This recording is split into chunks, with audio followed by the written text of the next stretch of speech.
Lyca production Subaskaran தயாரிப்பில் அறிமுக இயக்குனர் ஏஆர் ஜீவா இயக்கத்தில் அனுபமா பரமேஸ்வரன் நடிப்பில் லாக்டவுன் இன்று முதல் திரையரங்குகளில். ஜனநாயகன் படத்திற்கு உடனடியாக தணிக்கை சான்றிதழ் வழங்க உத்தரவிட்ட தனி நீதிபதியின் உத்தரவை சென்னை உயர்நீதிமன்றம் ரத்து செய்துள்ளது.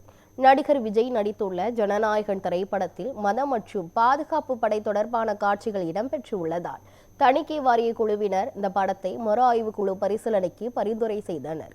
இதனை எதிர்த்து கேவிஎன் நிறுவனம் தொடர்ந்த வழக்கை விசாரித்த நீதிபதி ஆஷா ஜனநாயகன் திரைப்படத்திற்கு உடனடியாக தணிக்கை சான்றிதழ் வழங்க வேண்டும் என உத்தரவிட்டார். இந்த வழக்கு தொடர்பான விசாரணை இன்று சென்னை உயர்நீதிமன்றத்தில் நடைபெற்றது. இந்த வழக்கை விசாரித்த நீதிபதிகள் ஜனநாயகன் படத்திற்கு தணிக்கை சான்றிதழ் வழங்க உத்தரவிட்ட நீதிபதி ஆஷாவின் உத்தரவை ரத்து செய்தனர். இது தொடர்பாக விளக்கமளித்த நீதிபதிகள் ஜனநாயகன் திரைப்படத்தை மறு ஆய்வு குழுவிற்கு அனுப்பாமல் தணிக்கை சான்றிதழ் வழங்க உத்தரவிட்ட தனி நீதிபதியின் உத்தரவு ரத்து செய்யப்படுகிறது என தெரிவித்தனர்.